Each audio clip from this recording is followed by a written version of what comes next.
Mic'd up.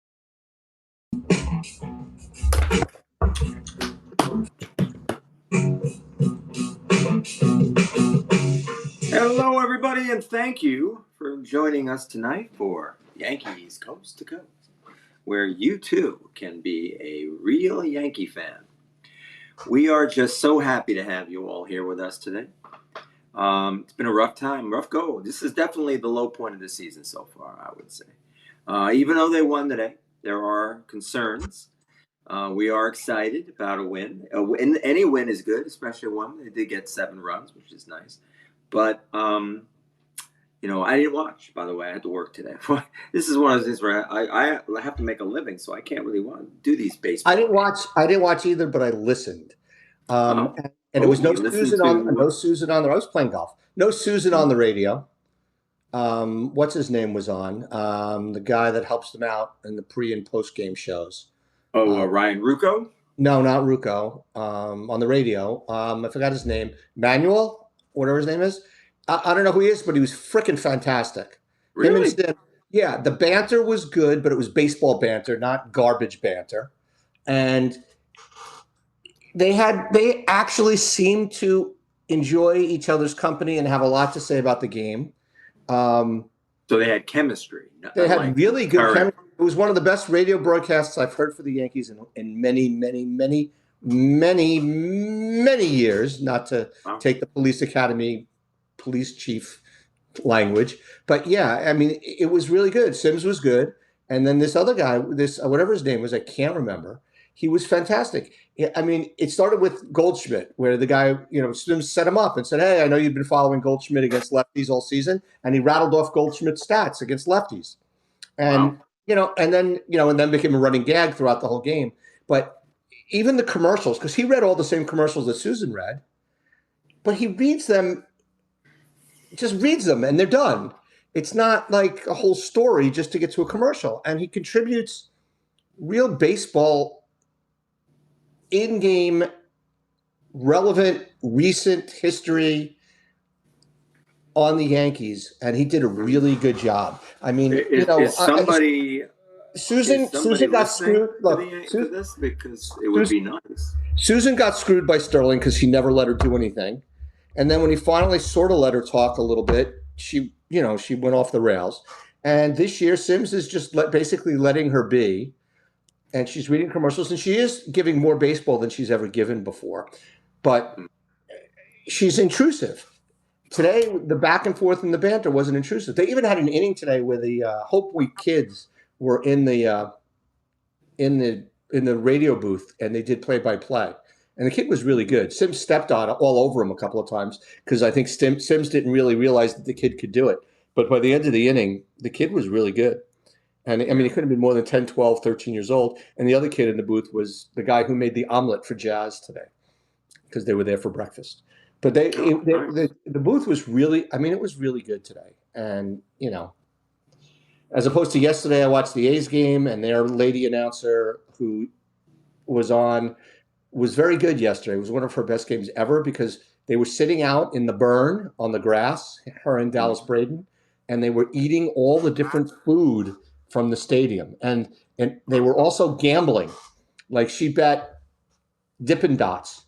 Loser pays for Dippin' Dots if this guy gets on base. And they were doing stuff like that, which was really fun because it is an A's game. And they were getting their asses kicked. So she was good. It was one of the Julie Kavner. What's her name? Julie Kavner is Rhoda's sister. That's right. No. Very good. Marge, I got a Marge Simpson's reference in there. I forgot her name, the announcer, but she was good. But yeah, we're glad. Interesting. Yeah. But they were eating all the food. I got to go up to West Sacramento now and watch the A's because they have. That I have not been to a game this year yet. I mean, I can't. This is something that I never thought. Really, the only year, maybe COVID, I don't think I went. But that's about it. I don't know what it is. I'm just not motivated this year to go to a game. I'm perfectly happy watching it on TV. It's great. I have my son around for a while. He's moving into his new apartment soon, so we've been enjoying just watching every day, yelling and screaming at the TV. It's with my wife has to leave because she can't believe how negative we are. She's like, "How do you look at you two? I mean, you would think that you hate these guys, and we kind of do." I mean, to your point about, we want to. The whole idea of this show today is, we're not going to talk about, you know, records and stats, and we're just going to talk about sort of this sense that this team, for whatever reason, is just good enough to be excellent. I will say this. I will say this. I think that this team is 162 games better than last year's team. They're still on a pace to win 94 games, but they are making the same exact mistakes that the Yankees have been making year after year after year after year. And the question then becomes, is it the players? Is it the players Cashman gets? Is it the coaching by Boone? Is it the minor league stuff? And the mere fact that during the losing streak, pretty much, we have 6 or 7 instances. Volpe failed to let Dominguez steal base on the first pitch to get him over to third base, had the base stolen clearly. Dominguez did not know how many outs there were and took off for third base, got picked off. Volpe, he keeps running into outs, and what the hell is going on with him and his base stealing? He's 8 for 14 on the season stealing bases, 57%. The team is at 74%, but without Volpe, they're at 78%. Now, Grisham failed to get down a bunt. DJ failed to get down a bunt. Grisham had the bunt on. They took the bunt off, didn't move the runner over. Wells got picked off today on a 3-2, 2-out pitch. Wells took off too early, and they ended up picking off him and Volpe. They picked up Volpe, but it really wasn't Volpe's fault because he had no choice but to go because he was on second base. That's the kind of stuff that just can't be happening on a winning team, and that's the stuff that happens even when they're winning. Mm-hmm. And that's the kind of thing that I just don't get. And that's the reason that the team is not going to win in the playoffs, because you can't give up runs. You can't give up the opportunity to get runs because the pitching is better. The offenses don't score as much, generally speaking. And if you keep doing stuff like that, you're not going to win in the playoffs. I refuse to say and take the Cashman red pill or blue pill, whatever it is, that the playoffs are a crapshoot. They are not. Mm-hmm. They are not. And if the playoffs are a crapshoot, then why did Boone come out and say, listen, Stanton's going to play 2 games on, 1 game off, 2 games on, 1 game off, because that's how the playoffs are. And that'll be good training for him. Why would they do that if they thought the playoffs were a crapshoot? Who cares how many times the guy's got to play? Yeah, I think that I think you're right that they're not a crapshoot, but I think that is the Yankee business model. Now, I really think that I've said this 10 times and probably 100 times. More than that. You've been saying it for the 2 years we've been doing the show, and you were saying it for the 20 years I've known you before the show. It's just true. I mean, this team, for whatever reason, feels that they are just good enough to be acceptable. To get there is all that matters, not to win it. It's a vast change in the policy of the Father. The Holy Ghost? What? Oh, sorry. Father, the Son, and the Holy and the Holy Trinity of baseball. I don't understand how the Yankees think that it's okay to go into a season without a leadoff hitter for years now, without a second baseman or a third baseman that they're 100% certain on, without just sufficient training and preparation for these types of games. Because and I'm going to go into something now that I want to talk about. Can I hit on that for a second? Yeah. I actually believe that if they were stronger fundamentally, they would have a better chance to win some of these games. I mean, if you look at the games that they've lost in this losing streak, you got the Kansas City game that they won 1-0. Then they lost a game 2-1, 3-2, 2-0, 1-0, 4-0, 3-2. I mean, you're giving away runs in these low-scoring games because they're not fundamentally strong enough to hold it together, among other things that we're going to talk about. But And this they is are the thing that terrible. you can't do. And they're terrible late in games when they need the runs most. They don't seem to be able to get these guys in. They were, in our last show before this slump, we were saying how impressed we were that they were hitting with two outs. Like suddenly, wow, the Yankees are hitting with two outs, and they won a lot of games because they were hitting. Suddenly, they go to Boston, and they just stopped. But what amazes me again is they've had more than their share of extra inning games, and we talked about this also. But I want to go into it a little bit more that the Yankees, and they set a stat in a game the other day that just really blew everyone's head off. Couldn't believe they are since the Manfred Man rule. There's something like 26-13 at home, and they're Yep. 13-26 on the road. And the reason is for the Oh, thing no, that we they talked have the best since the Manfred Man, and I like that name that Michael Kay gave it, the MANFRED, because that's his name, Manfred Man. The Yankees do have the best winning percentage in baseball in extra inning games, but they have the worst winning percentage in baseball in road games. They don't have as many road games, extra inning games, but they have the best overall record and the best home record. Did you see that stat? Those numbers were inverted, and it's because what's different? What's different? Because they're The playing for difference two is that runs. you have This is the last conversation we had, that they're playing for two runs and when they're the visiting time, it's and they don't have to play for two runs. stupid. If they keep doing the Stupid. same thing over and over again, and expect a different result, it's ridiculous. And this is what I mean. But by this, you would think somebody in the these great MIT guys that they've got, they pay $250,000 a year out of college, they're saying to them, listen, with all this brain power, maybe just look at the fact that we're not winning. We're losing twice as many as we're winning on the road. Maybe playing for two runs is not the way to do it. It amazes me. Especially if you've got what you think are two very good closers in Weaver and Williams. Yeah. And Weaver's coming back tomorrow. You're right. Is it tomorrow? Yeah, they brought up a guy just for today. Yeah, they brought up a guy just for today when they sent De Los Santos to the IL with an elbow issue. Elbow. See you next September. See you next September. The guy learns how to pitch. Hey, he's a Yankee reclamation project. It worked. Of course. He got hurt. It's amazing.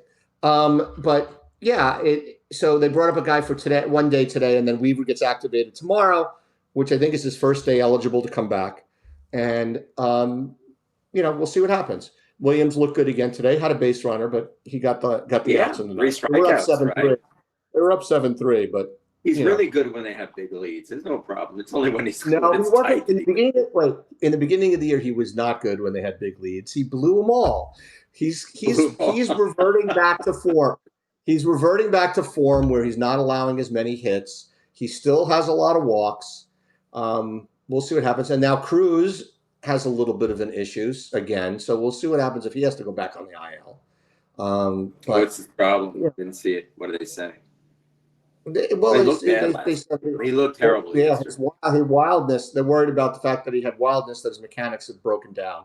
So we'll see what happens. According to the guys on the radio today, they think it was a mechanical issue, not an injury issue. But you know what? Guys have mechanical issues because they have a nagging or something bothering them injury-wise. So, we'll see what happens with that. Poor Efros got into one game, pitched a 1-2-3 inning, and they sent his butt back down. What was that for? I know they like Brubaker because they think Brubaker can go long. But, yeah, Brubaker can go more innings. Well, we'll see. Brubaker, let's see how long he lasts before he gets hurt, and we'll go from there. I mean, if Brubaker, listen, I've been saying that Warren needs to be the Phil Hughes of the 09 team, right? Brubaker, if he can be the Phil Hughes, that'd be great too. I mean, you're talking about a guy who's got electric stuff when he's on the mound, if you throw strikes. So maybe Brubaker could be that guy. I think that between Bieber and Brubaker, they should be having a better bullpen. Mark Leiter's on a pace to pitch, I think, 75 games this year. Pitched again today, which would be a record for him. 69 is his record. I said 69. But yeah, he's going to pitch like 75 games this year, and he's everyday Eddie, but he's not that good. So yeah, so Yeah. fundamentally, the Yankees are giving up all these things, and the other things that they're doing fundamentally is, and this leads into what was the other thing you were going to say before I get into my other thing? You were going to say something. You remember, or are you so old you forgot? Um, I was going to talk about the. I was definitely talking about the terrible extra inning stuff, but Right. so that I've covered, but I think that the fact that they play fundamentally bad in certain circumstances, they can't seem to get bunts down. They can't seem to. They're the worst team, and I don't say this because I don't watch enough of the rest of the league. I just think while talent is probably greater than it's ever been in the game, I would say there's probably more great players, um, and there are probably it's harder to be a great baseball player now than it was 50 years ago because I think pitching Relief mechanics pitching. changed and it's changed the game. Um, so they're the best and the best, and they're unreal, but none of them know how to play baseball, All right, so, and so that's just the so you bottom. know, league average, both league average is 8 sacrifice bunts. The league leaders are Kansas City, San Diego with 17, and then comes Milwaukee and Toronto with 16 each. So you're talking about four teams that are good teams. Toronto's a good team. Then comes the Marlins, which are a bad team, and then comes the Giants, the Diamondbacks, the Mariners. But the Yankees have how many do you think the Yankees have sacrifice bunts on the season? I would say Yanks have six, Cut it in half. three. Yeah. Uh, how is that possible? And what Well, is it? well, the Twins have one. The Orioles have two. The Rangers, the Mets, the Yankees, and the Dodgers have three. Okay, so how many? If the Yankees have three, how many? I'd love to know how many have they attempted, because I bet you I they don't have probably attempted that in front of me. 15 and they've got three down. Now, on the con side of this is something that we thought that they've had trouble with the last couple of years. Sacrifice flies. I have two Mm-hmm. stats on sacrifice flies. All right, so the league average on sacrifice flies is 20. How many do you think the Yankees have? They've been good there, so I would say they probably have about 27. The Yankees have 26, I think, after today, and they also Wow. have the league leader in sacrifice flies is a New York Yankee. Who do you think it is? Um, Maybe it's Bellinger, Nope. Grisham. Nope. I don't know. Go. A guy with a very low batting average who likes to squat. So a catcher. So oh Yeah. yeah, I could see that he has That a would be lot of fly. Wells. Wells Yeah, he has has a lot. 7. Of fly. He has a He's lot of leading fly the ball. major. He's leading. So the Yankees are second or third, depending on how Cleveland and I hope Arizona so. do. I can't believe you didn't actually think how cool it was that I hit it. I missed it by one. That's pretty damn good, man. Even I'm Well, yeah, impressed. if I didn't give you a little hint, you probably would have had it lower. But you said they're doing better this year than they have. So they are better than average.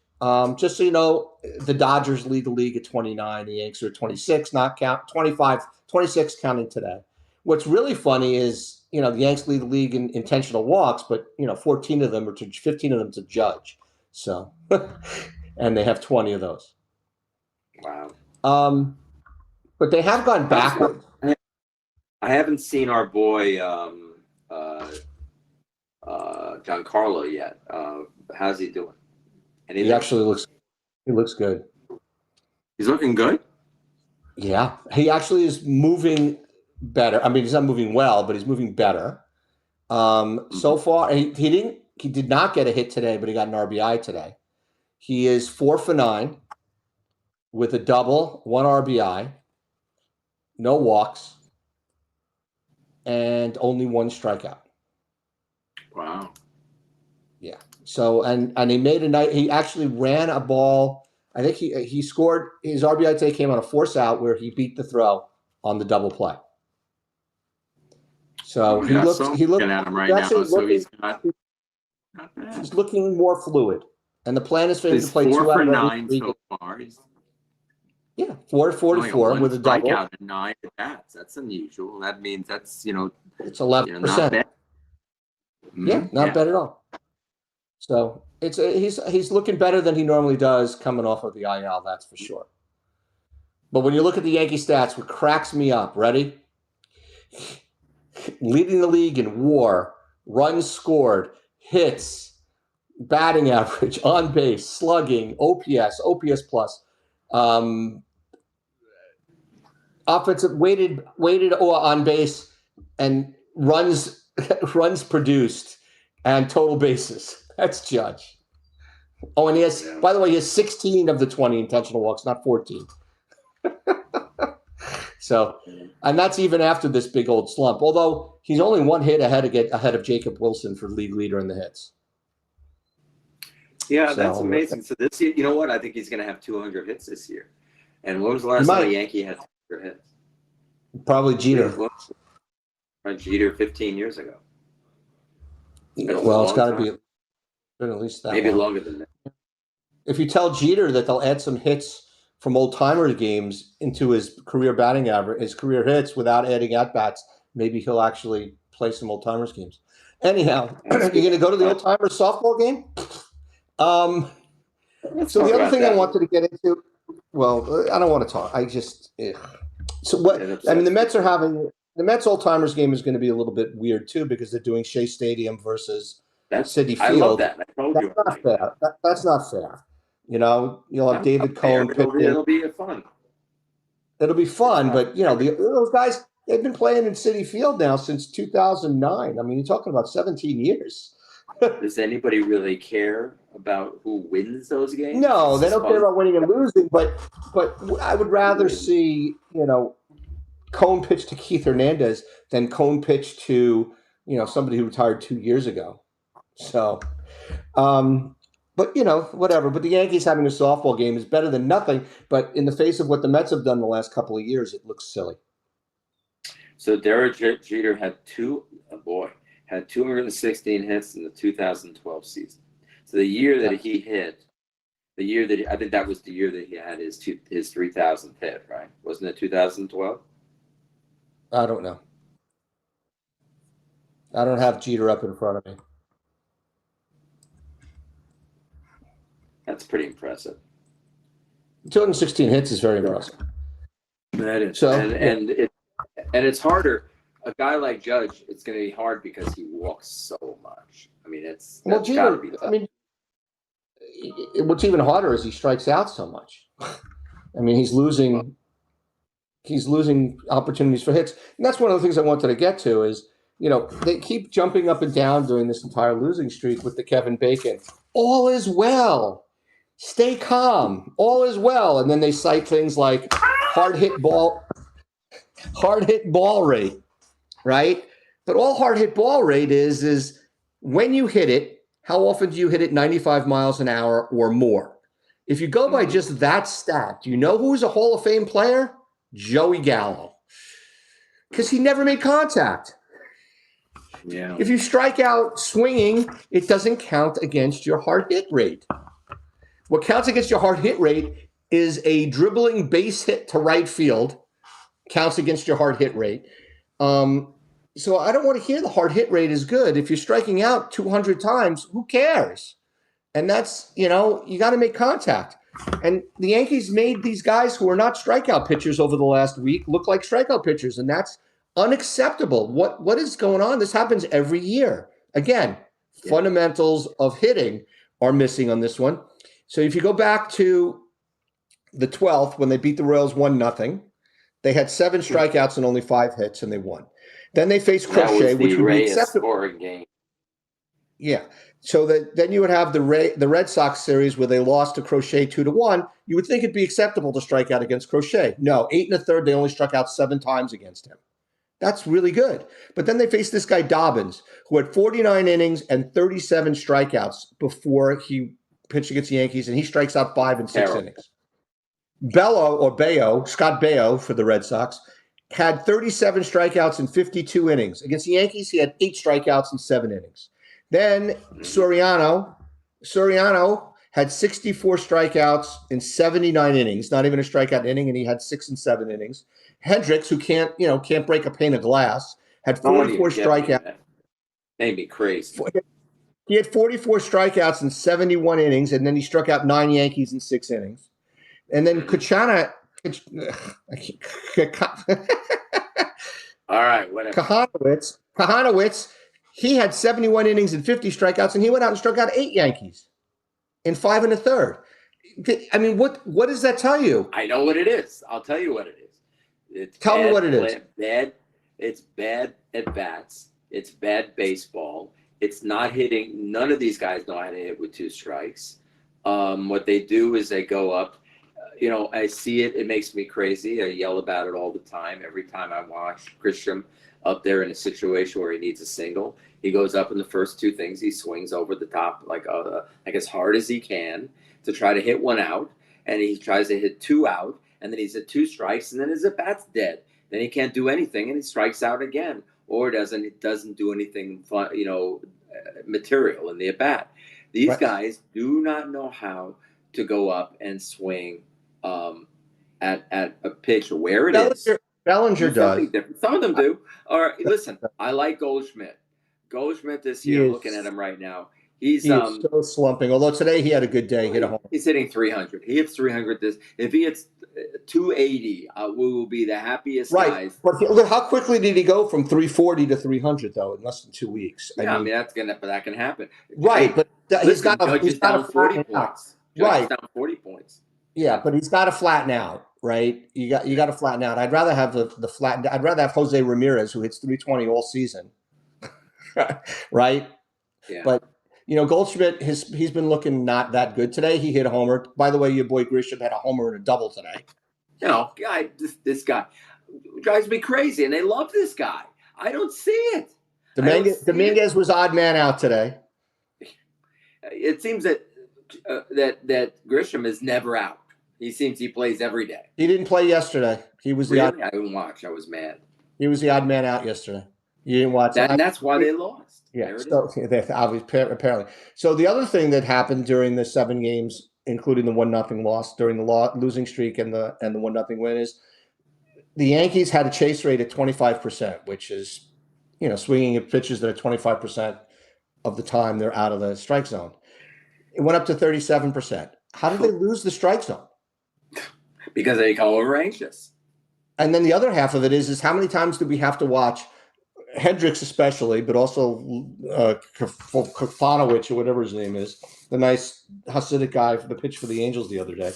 He, Baruch Hashem. Baruch Hashem. the two of them had a two-seam fastball that would start at the hip of the left-handed hitters and break over the plate, and the lefty hitters, against these two right-handed pitchers, would jump it out of the way and complaining about the pitch calls when they were clearly in the strike zone, according to even Michael Kay Michael Kay, because I watched the games on Yes and Prime. Mm-hmm. They were taking so many pitches as well, so their hard hit rate was down, and their take rate was taking strikes was ridiculous. I mean, I can't find the stat. I tried to look for a stat that said how many times do the Yankees take a strike and not swing. And I don't mean on the first pitch, just overall. I'd like to know because it seems like they take so many pitches that are down the middle, Always. and then they were reaching for everything. Um, you know, and then I don't understand a guy like Yorbit Vivas is down in the minor leagues and barely strikes out and has a high contact rate. He comes up to the Yankees and And he's swinging out of his butt and he strikes out 11 times in 45 at bats. And I'm like, the guy had more walks than strikeouts at AAA. What the hell is going on here? because there's an approach. There's something that Yeah, they're but why being is the taught. approach stiff? Why did he change his approach when he's hitting 310, 320 in the minors? I really don't get it. And Kramer yesterday when Kramer wrote to us and said that he would take a deal for Volpe. I almost said Fallopian tubes for Volpe. I was like, you can't. There's nobody to replace him. He's like, oh, Peraza. And I'm like, he had his chance this year. I made my mistake. What was the left-handed hitting outfielder that they had? Ended up going to the Guardians, and then he's out of baseball. And I kept saying he needs a chance. He needs a chance. Center fielder. Not Emerson, or not Pereira. Not Pereira, the other guy. Pereira's a righty. But I was like, you got to give him a chance. And, he never really had a chance, but then again, Cleveland gave him a chance and he stunk. Peraza has got 120 plate appearances this year. He played regularly while DJ was out. He's hitting 157. You can't say that he's going to be your shortstop. Yes, Listen, he's a very good fielder, but if the Yankee, I don't mind the thought of doing this. If the Yankees want to go into the free agency market, if there's anybody that's coming, or to the trade market and pick up somebody, or if they feel that that Guy Lombardo Jr. can play, not. I sent you the stats. He's not hitting very well at AA right now. So, but Jones is back to hitting the ball well at AA though. Well, that's good. That would be nice to see. Yeah, but I mean, Jones. Put it this way: in the offseason, if they really want to get Tucker, Jones has to be dealt. Yeah. Jones or Dominguez has to be dealt.